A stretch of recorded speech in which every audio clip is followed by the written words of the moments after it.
Good morning. For those of you who don't know, my name is Maya Karen. I run a fashion blog called Classically Kept. It does feature luxury, contemporary, and how to style, and now natural hair care and hair care topics. If you are into any of those things, please consider subscribing to my channel. Click the notification bell. That way you will never miss a video. So it has been a very long time since we have done a hair talk. If you are not familiar, I do have a hair talk series, and that is typically where I talk about natural hair topics, controversial topics, things that people say that have gone viral. So I have no idea what episode this is. I will link the series down below. You see that I have on my loungewear. So put the kids to bed, get some wine, make your charcuterie board, and let's have a conversation.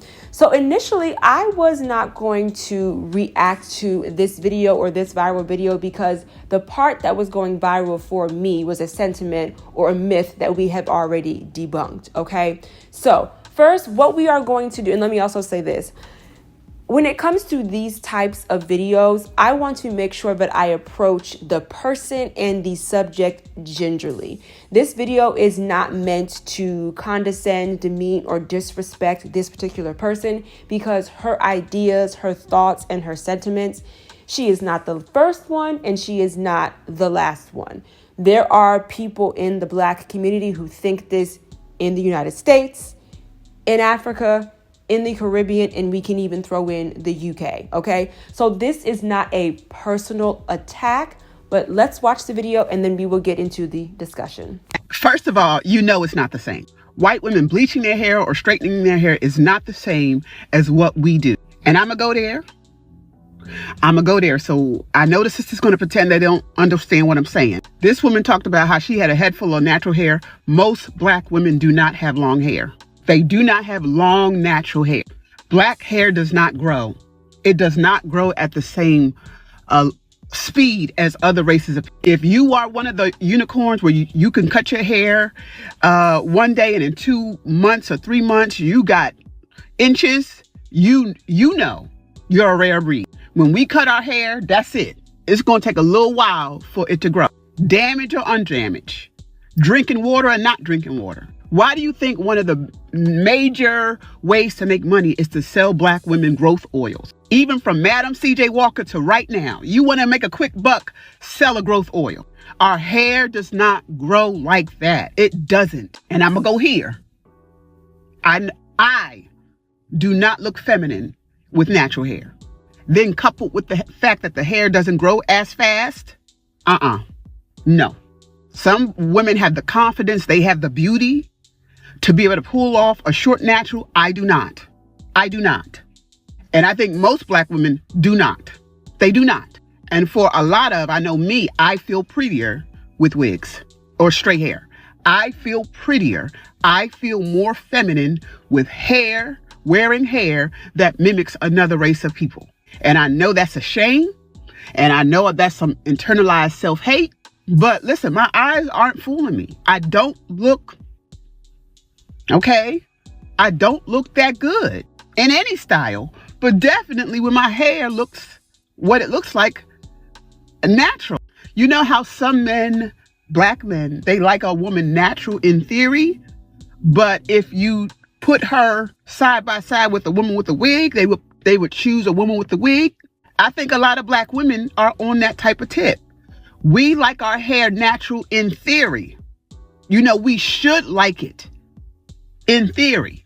We like it better on somebody else, but when it comes to us, we do not look feminine. You know, we do not look pretty.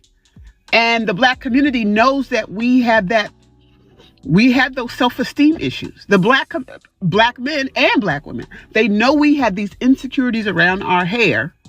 And instead of letting us be great, what do? Taunt and pit, and knowing everything that we're going through.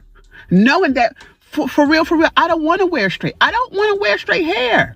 But I don't look good with my natural hair. And the natural wigs, they look like, you know, who done it and why. I'm not trying to go to work looking like Mufasa. So I'm sorry if I let the cat out of the bag and I explain too much, but this is it. And y'all need to stop. Listen, it'll never change. Okay, so y'all can harass us, you can belittle us, you can talk about the hard wig versus the soft wig, X, Y, and Z. We don't care. We don't care. Y'all can put it to bed. Y'all not. The black community thrives off of abuse. The black community thrives off of abuse and trauma. Okay, and so it is what it is. Okay, so now that we have just watched the video, let's go ahead and break it down. I just kind of want to go over all of the things that she has said. So again, for me, the part that was going viral on my feed was just her saying black women cannot grow long hair. We have already debunked that myth. We've already been there, done that. I have long hair. I can name 6 black women right now who have long hair. There's Ebbs Curl TV. There's Curly Proverbs. There's 22nd Century Woman. There is, who's the other one? There is Naturally Nika. There is Lindsay Chris. And I know there's another one that I cannot think of right now. You hop on Instagram, you see even more women. And as a matter of fact, 2 or at least 2 of the women that I have named have 4C hair. Okay, so we've already been there, done that. The next thing that she talked about was black women's hair does not grow at the same rate of speed as other women or as other hair types. We know this also to not be true. I think what she's referring to, or a lot of people refer to when they talk about the speed of growth, is shrinkage, which we know for all naturals is the bane of our existence, and curl type. I know for myself, even with a 5 to 6 inch or 3 to 4 inch difference, my hair for me personally typically grows out before it grows down. And if you're natural and you have a certain curl type, you understand what I'm saying. Y'all know I love big hair. So in all honesty, I like the fact that my hair grows out before it grows down. Now, as your hair gets longer, your curl pattern will loosen because of the weight of your hair, and it may appear that your hair has grown or you are retaining your length. So it's not that black women's hair does not grow at the same rate of speed, it just looks different. The next thing that she talked about was a hair growth oil. Now, I will say this, we do need to have a come to Jesus moment. There is some truth in what she is saying. You will often see a lot of companies go viral, or a lot of their customer base will sell out their hair growth oil. I don't have an issue with a hair growth oil. Maybe we should start calling it maybe a length retention oil. I make one myself. I do DIYs all the time, and I have tried other hair growth oils. I think where the issue comes in is what the hair growth oil or the company is promising. I think if we are going to continue to sell that, we need to be realistic. There was a woman, and 2 have popped up on my feed so far, even with the Shebe journey that I am on. There was a woman on YouTube or a video that popped up on my feed talking about how this one woman was able to grow 7 inches of hair with Shebe powder in 40 days. If she did, fine. But for most women, that is very unrealistic. There was another one that popped up on my feed. This young woman looked actually to be relaxed. She talked about, I think, how she grew 3 to 4 inches in 30 days, and she showed the progression pictures.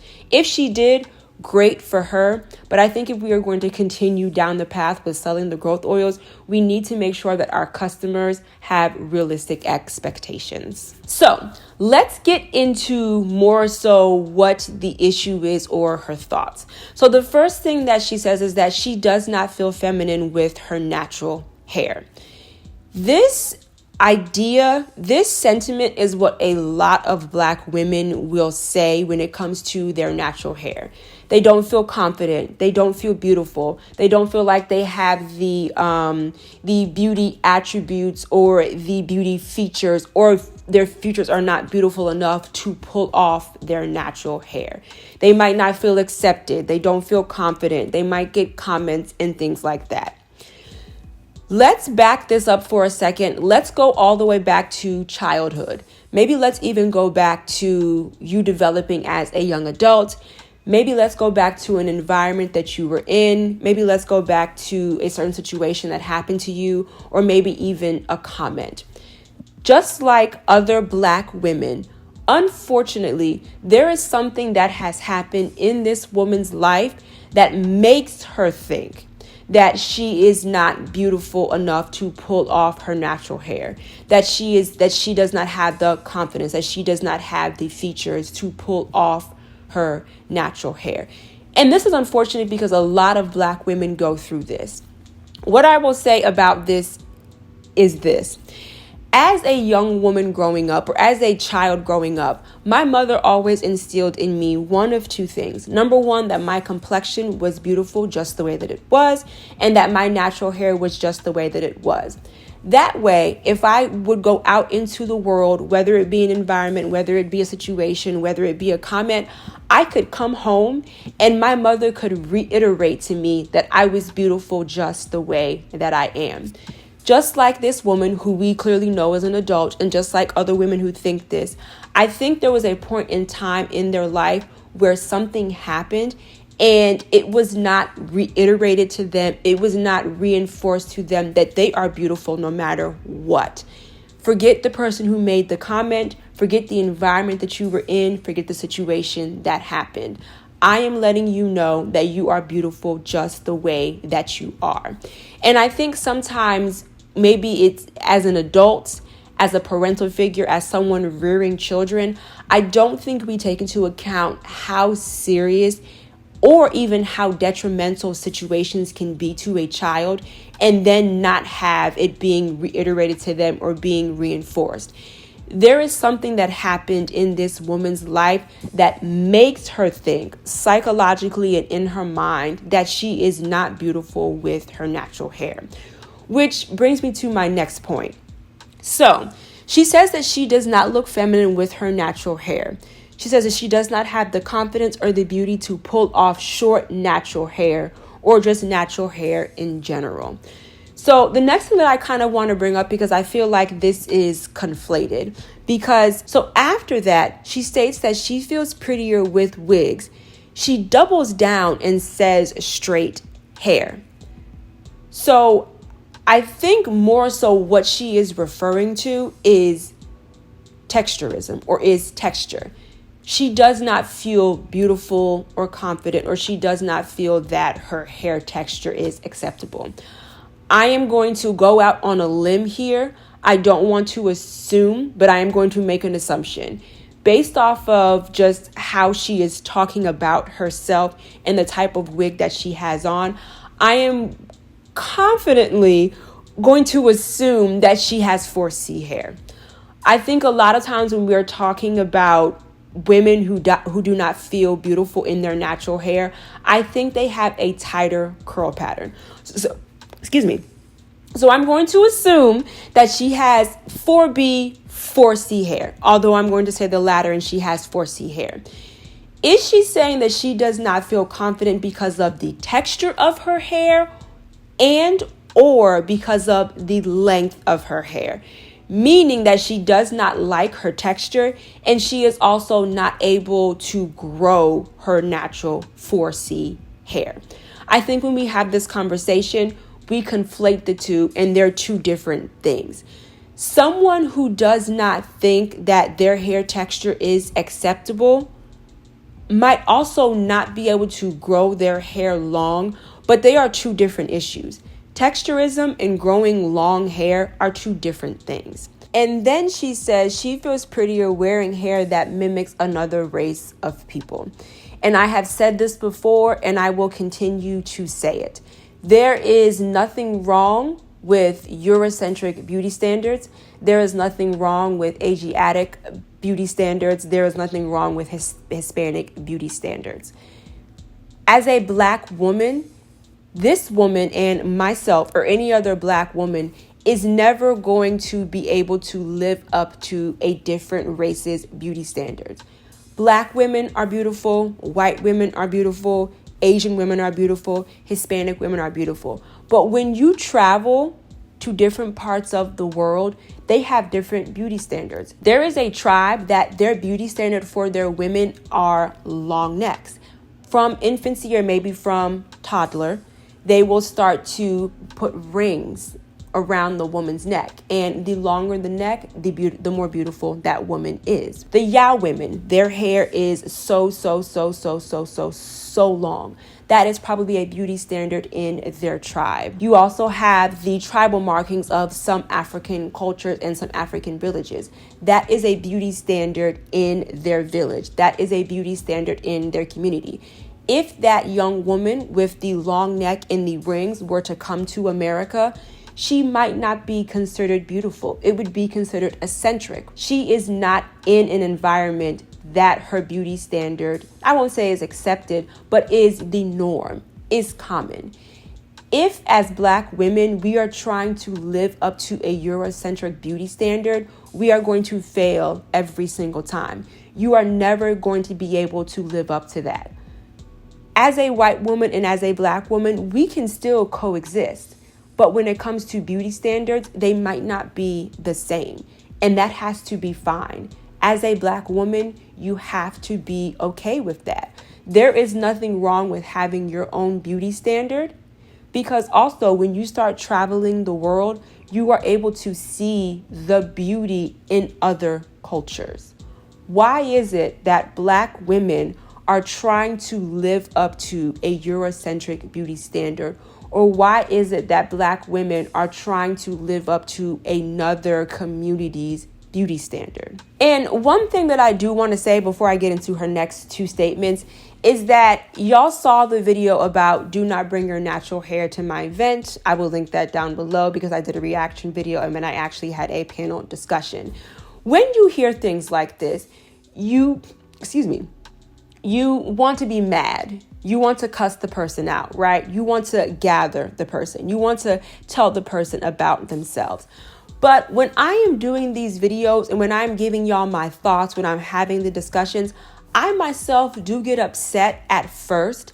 But then when I go back and watch these videos to give y'all my thoughts, to start a discussion and to give y'all my opinion, I'm actually more sad than angry. I am upset, or I am sad for this beautiful Black woman that she does not feel beautiful. She has a gorgeous complexion, beautiful lips, beautiful broad nose, beautiful big brown eyes. And the one thing that she does not like is her natural hair, the hair that grows out of her head. And that's the reason why I said in the beginning of this video, this is not to disrespect, it is not to condescend, it is not to demean. I actually would want to have a conversation with this woman and just see where it comes from, what happened to her. But I also feel like we need to have compassion. Telling someone about themselves, disrespecting someone, yelling at someone, cussing someone out about a very, not controversial, but about a very sensitive subject is not going to do anything. It's not going to change her mind. It's not going to be thought-provoking, because we do need to have these conversations, but we need to be aware of our approach, right? We need to meet people where they are, because once you offend someone, they stop listening. Once you offend someone, now they're ready. Now they're on the attack. Now they want to have a rebuttal. Now we're in a situation where the person is no longer listening to understand or to attempt to understand where you are coming from. Now they are on the defensive. So I just want to put that out there. When we are having these conversations, the first thought is to get upset. But what we need to do is just kind of listen to what the person is saying. And if it's like on a recording, or if you're able to record it, just kind of sit down and listen to what they're saying, run it back, make a couple of notes, and then say, how can I approach this? How can I approach this gingerly? How can I kind of take my emotions out of it?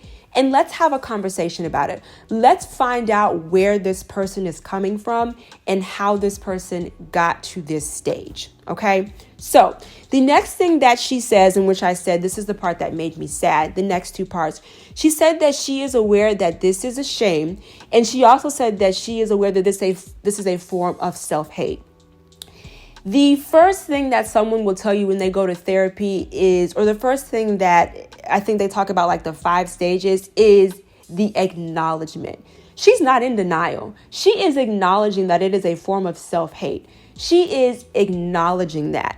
And that is the first step. It's sad, but at least she is acknowledging it. I will say this though, the only person that can help her is herself. I could sit on this internet and talk about her from Monday to Friday. I could form a bond or a friendship with her and talk to her about how beautiful she is until she's blue in the face. I could get her significant other to talk to her. I could get her child, her sister, her auntie, her mother to talk to her and let her know that she is beautiful. But until she does the work internally, no amount of validation is going to make her feel beautiful with her natural hair. The man of her dreams, the man that she has been dreaming about for years, is dropped on her doorstep, rings her doorbell. She lets him in. They have a conversation. He praises her. He wants to treat her like a queen. He wants to get married and have kids. He keeps telling her that she's beautiful. Her natural hair is beautiful, and he will forever be with her, and they can build a legacy together. Of course, that's probably not going to happen, but my question is, or my point is she going to believe that? Is she going to be able to open her front door and walk out, turn over a new leaf, and walk out of her house unapologetically natural?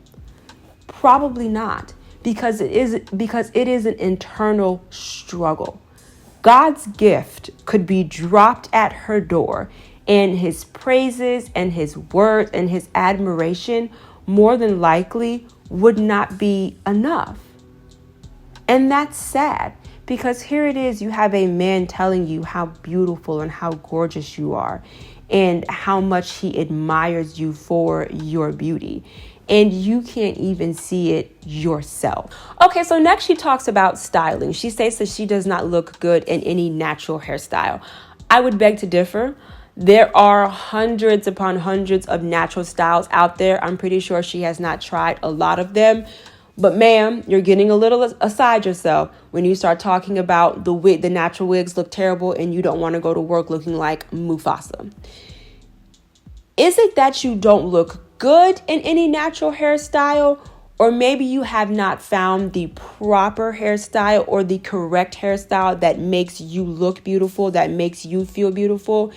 Is it also possible that you have not found the correct natural wig? So I have compassion, but at the same time, let's bring it back, and let's not get aside of ourselves and start, demeaning and bashing natural hair. Okay, next she talks about Black men and natural hair. I've already said my piece about Black men and natural hair. I will link that down below. As a matter of fact, it is a part of the hair series.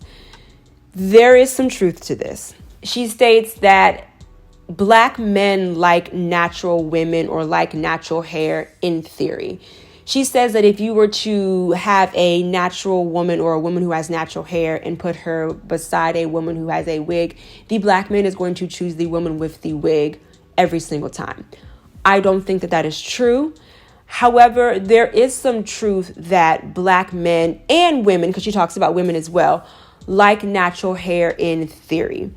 Basically, I'm assuming what she's talking about, like she said, if you do the side by side, he's going to pick the woman with the natural hair. When it comes to the care, when it comes to the look, when it comes to being acceptable, when it comes to being beautiful, I think we're starting to get into a conversation about texturism. There are certain textures when it comes to the Black community, whether it be men or women, that are more acceptable than others. We're all very aware that 4C is the least acceptable texture, okay? Because then she starts talking about Black women in natural hair, which I do think there is some truth to that as well. She says that Black women like natural hair in theory. I think there is truth to that as well. I think she's more so talking about the look. I think she's also talking about the care. There are some Black women who will go natural, and it's not necessarily the look. They love their natural hair, but they cannot be natural. They don't want to stay natural because it just takes too much time. It's very time consuming. And I will agree with that. Does my natural hair run my life? It does not, but my wash days are a little long, and the way that I care for my hair can take a couple of hours out of my week to care for my hair. So I think for a lot of people, or for a lot of Black women who choose to go natural, in theory, they do love it. But when it comes to the act, when it comes to actually doing the natural hair, finding the hairstyles, taking the time to learn their natural hair, is where a lot of women say, listen, this is not for me. I'm either going to go back on the creamy crack, or I'm just going to wear weaves and wigs, or I'm just going to get extensions. The next thing that she says is just the Black community in general, where she talks about how the Black community will taunt, ridicule, and pick at women who choose to wear their natural hair. And unfortunately, that is also true, or there is some truth in that. But I think, again, we're conflating natural hair. I think we are conflating natural hair, or not liking natural hair, and texturism. As I said earlier, there are certain hair textures within the Black community that are not as accepted as other textures. You get a woman of color who has 3B hair with the ringlets, and you get a woman of color who has 4C. The woman with the 3A hair is going to win, I would probably say 99.99999% of the time. She will be looked at as more acceptable, more beautiful. When it comes to the woman who is 4C, again, she mentioned the thing about Mufasa. We always talk about the Brillo pad. When we start talking about 4C, you will hear a lot of people refer to Frederick Douglass. And I've said this before. What's the saying? Sometimes it be your own, but unfortunately, that is true. I know in my experience, all of my negative comments when it comes to my natural hair have been from Black men and Black women. I have never had a white person walk up to me or make a comment to me about how unruly, how unbeautiful, or just how ridiculous my natural hair is. If anything, most of the comments that I get from white people or people of other races are just out of curiosity. Their questions or their comments are out of curiosity. If we are going to, and these are my last thoughts. If we are going to change the narrative when it comes to natural hair, if we want our natural hair to be accepted and respected and looked at as beautiful, it has to start from within. Within our community, we first have to accept our natural hair for what it is and for what it is not, for what it can do and for what it cannot do, for what your hair looks like or your hair texture and for what it will never look like. We have to set the standard. In order for our hair to gain respect or to be respected in other cultures or in other communities, we first have to respect it within ours. Okay? So these are my thoughts. Let's sound off in the comments. Give me your thoughts. Give me your opinions. One of the things that I love about my community is the fact that we can have a discussion and we can disagree, but we keep it respectful. I just want to remind you, here on YouTube, I do upload videos every Wednesday and Sunday. And of course, right here, I'll put my Instagram handle. Thank you so much for hanging out with me, you guys. Bye. We always have it coming.